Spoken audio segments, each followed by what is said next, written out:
आज या व्हिडिओमध्ये आपण बघणार आहोत की डिझोल्यूशनच्या प्रॉब्लेममध्ये जर्नल एंट्रीज कशा पास करायच्या. डिझोल्यूशनच्या प्रॉब्लेममध्ये आपल्याला एक ओल्ड बॅलन्स शीट दिलेली असते. पहिल्यांदा या बॅलन्स शीटमधून सगळे अकाउंट्स आपण रिअलायझेशन किंवा कॅपिटल अकाउंटला ट्रान्सफर करतो, त्याच्या जर्नल एंट्रीज पास करून घ्यायच्या आहेत. त्या कशा करायच्या ते आपण बघूया. इथे बॅलन्स शीटच्या असेट साईडला जे असेट दिलेले असतात ते सगळे असेट्स आपण रिअलायझेशन अकाउंटला ट्रान्सफर करतो एक्सेप्ट कॅश किंवा बँक. आता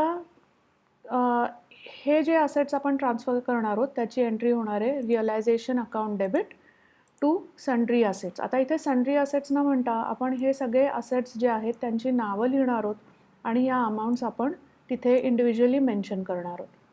त्यानंतर असेट साईडला तुम्हाला कॅश किंवा बँक बॅलन्स दिसेल. तो तुम्ही कॅश किंवा बँक अकाउंटच्या डेबिट साईडला ओपनिंग बॅलन्स म्हणून लिहायचा आहे, टू बॅलन्स ब्रॉट डाऊन, आणि ही अमाऊंट लिहायची. आपण ओपनिंग बॅलन्स जेव्हा दाखवतो तेव्हा त्याची जर्नल एंट्री येत नाही, त्यामुळे याची जर्नल एंट्री येणार नाही.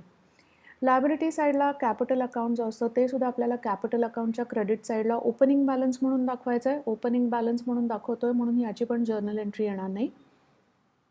त्यानंतर जे काही रिझर्व्स दिलेले असतील लायबिलिटी साईडला ते आपण पार्टनर्स कॅपिटलमध्ये डिस्ट्रीब्यूट करतो त्यांच्या प्रॉफिट शेअरिंग रेशोमध्ये. त्याची एंट्री होते general reserve account debit to partners capital. आता इथे 2 पार्टनर्स आहेत, सो इथे पार्टनर्स कॅपिटलच्या जागी टू राजीव्स कॅपिटल आणि टू संजीव्स कॅपिटल अशी एंट्री करायची आहे. आणि 8,000 रुपीज त्यांचा इक्वल रेशो आहे, त्यामुळे 4,000 आणि 4,000 या पद्धतीने यांच्यामध्ये डिस्ट्रीब्यूट करायचं आहे.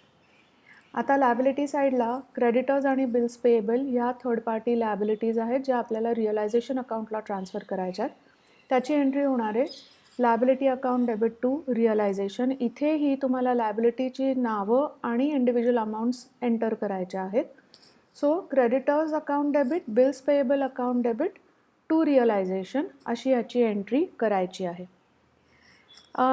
बॅलन्स शीटमधनं अमाऊंट ट्रान्सफर केल्यानंतर ज्या ॲडजस्टमेंट आहेत त्याच्या एंट्रीज कशा करायच्या ते आपण बघूया. इथे असेट्स रिअलाइज्ड आहेत, स्टॉक, डेटर्स आणि बिल्स रिसिवेबल. त्याची एंट्री होणार आहे bank account debit to realisation account.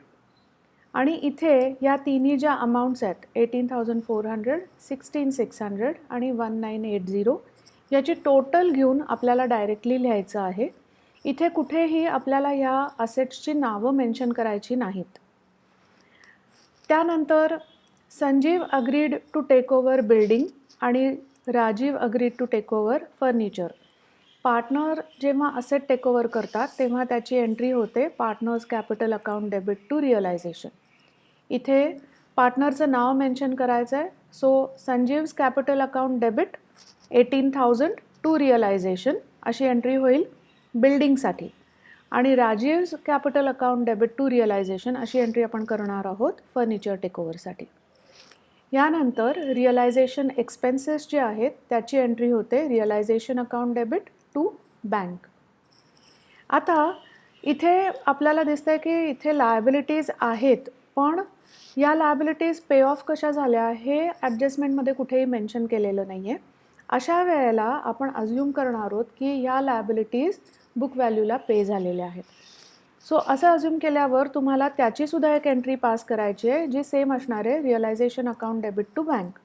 आणि इथे या दोन्ही याची जी टोटल आहे बुक व्हॅल्यूजची ती तुम्हाला दाखवायची आहे. सो रिअलायझेशन एक्सपेन्सेस आणि लायबिलिटीज पेड ऑफ या दोन्हीसाठी एंट्री असणार आहे realisation account debit to bank.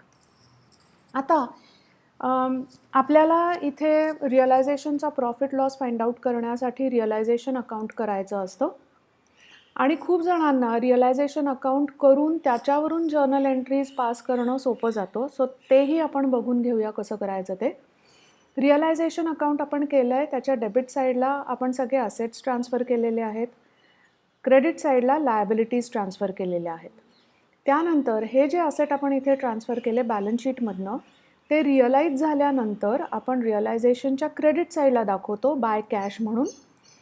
तिथे आपण इनर कॉलमला ते असेट्स मेन्शन केले, त्याच्या किमती मेन्शन केल्या आणि आउटर कॉलममध्ये टोटल लिहिलेली आहे. ह्याच्यातले काही असेट्स बिल्डिंग आणि फर्निचर जे आहेत ते पार्टनर्सनी टेकओव्हर केलं, सो ते सुद्धा आपण रिअलायझेशन अकाउंटच्या क्रेडिट साईडला दाखवणार आहोत. बाय संजीव्स कॅपिटल फॉर बिल्डिंग आणि बाय राजीव्स कॅपिटल फॉर फर्निचर. ह्या ज्या अमाऊंट्स आहेत, ह्या ज्या आपल्याला ॲडजस्टमेंटमध्ये दिल्या आहेत त्या आपण इथे मेन्शन केलेल्या आहेत. आता रिअलायझेशन एक्सपेन्सेससाठी आपण इथे टू कॅश किंवा टू बँक असं मेन्शन करून इथे अमाऊंट लिहिलेली आहे.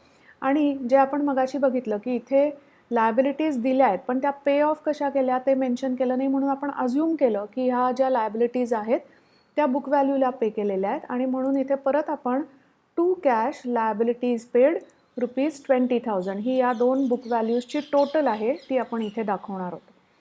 आता इथे तुम्ही इथे टू कॅश हे दोनदा न लिहिता एकदाच टू कॅश लिहून दोन्हीची टोटल इथे लिहिलीत 20,600 तरीही चालणार आहे.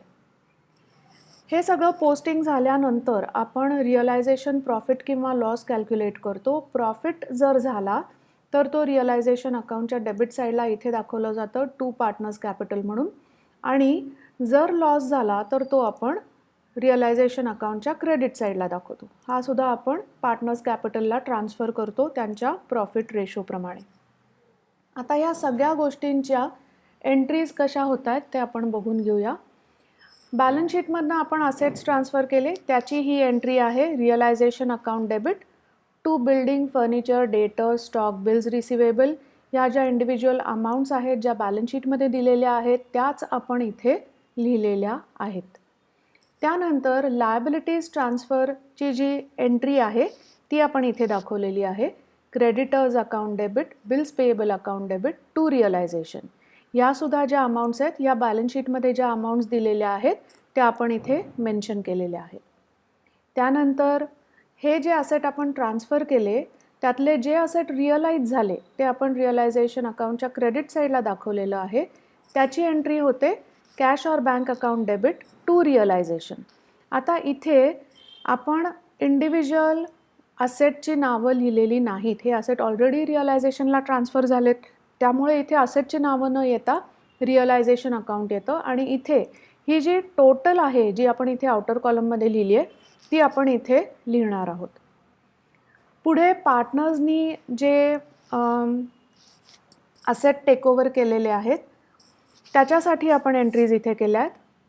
संजीव्स capital to realisation for building 18,000, Rajeev's capital to realisation 5,400 for furniture. यानंतर आपण एक्सपेन्सेस आणि लायबिलिटीज पेड जे आहे त्याच्या एंट्रीज बघूया. इथे एक्सपेन्सेस आणि लायबिलिटी पेडसाठी सेम एंट्री केली जाते ती म्हणजे realisation account to cash or bank. इथे ह्या दोन एंट्रीज ज्या आपण पास केलेल्या आहेत 20,000 फॉर लायबिलिटीज पेड आणि 600 फॉर एक्सपेन्सेस हे तुम्ही एकत्र क्लब करून एक सिंगल एंट्रीसुद्धा पास करू शकता. Realisation account debit to cash 20,600. हे सगळं झाल्यानंतर जो आपण लॉस फाइंड आउट केलेला आहे रिअलायझेशन लॉस तो तुम्हाला इथे ट्रान्सफर करायचा आहे पार्टनर्सना. त्याची एंट्री होणार आहे Rajeev's capital account debit Sanjeev's capital account debit to realisation. आता या ठिकाणी जर प्रॉफिट असेल तर एंट्री होते realisation account debit to partners capital. So तुम्ही जर बघितलं तर रिअलायझेशन अकाउंटमधून मोर दॅन 80 to 90% एंट्रीज आपण करू शकतो. ह्याच्यानंतर जर बघितलं तर दोनच एंट्रीज आपल्याला राहिलेल्या आहेत. एक आहे जनरल रिझर्वची आणि सगळ्यात शेवटची जी एंट्री आहे ती आहे फायनल ॲडजस्टमेंटची. सो ह्या दोन एंट्रीज आपण पार्टनर्स कॅपिटलमधून करणार आहोत. जे जनरल रिझर्व होतं ते आपण पार्टनर्समध्ये डिस्ट्रीब्यूट केलं त्याची एंट्री आपण मगाशी पण बघितली. General reserve account debit 8,000 to Rajeev's capital to Sanjeev's capital हे आपण त्यांच्या प्रॉफिट शेअरिंग रेशोमध्ये डिस्ट्रीब्यूट केलेलं आहे. आता शेवटची एंट्री जी आहे फायनल ॲडजस्टमेंटची ती करण्यासाठी तुम्हाला वर्किंग नोट म्हणून कॅपिटल अकाउंटही करणं आवश्यक आहे. इथे आपण कॅपिटल अकाउंट केलं त्याच्यामध्ये बॅलन्स ओपनिंग बॅलन्स ट्रान्सफर केलेला आहे, जनरल रिझर्व डिस्ट्रीब्यूट केलेलं आहे. पार्टनर्सनी जे असेट टेकओव्हर केले ते आपण इथे डेबिट साईडला दाखवलेत. रिअलायझेशनचा जो लॉस आहे तो आपण इथे ट्रान्सफर केलेला आहे. हे सगळं झाल्यानंतर जेव्हा तुम्ही कॅपिटल अकाउंट क्लोज करता, तेव्हा जी फायनल अमाउंट इथे येते, बॅलन्सिंग फिगर जी येते, ती आपल्याला ट्रान्सफर करायची असते कॅश किंवा बँकला. ही अमाउंट डेबिट किंवा क्रेडिट कुठल्याही साईडला येऊ शकते. जर डेबिट साईडला आलं तर आपण टू कॅश ऑर बँक लिहिणार आहोत. जर क्रेडिट साईडला आलं तर बाय कॅश ऑर बँक असं लिहायचं आहे आणि त्याची एंट्री अकॉर्डिंगली आपण इथे करणार आहोत.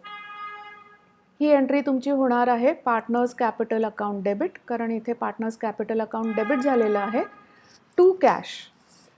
आणि ही जी फायनल अमाउंट आपण कॅल्क्युलेट केलेली आहे अकाउंट क्लोज करताना, जी बॅलन्सिंग फिगर असणार आहे, ती आपण या ठिकाणी लिहिली आहे आणि याची टोटल आपण इथे दाखवणार आहोत.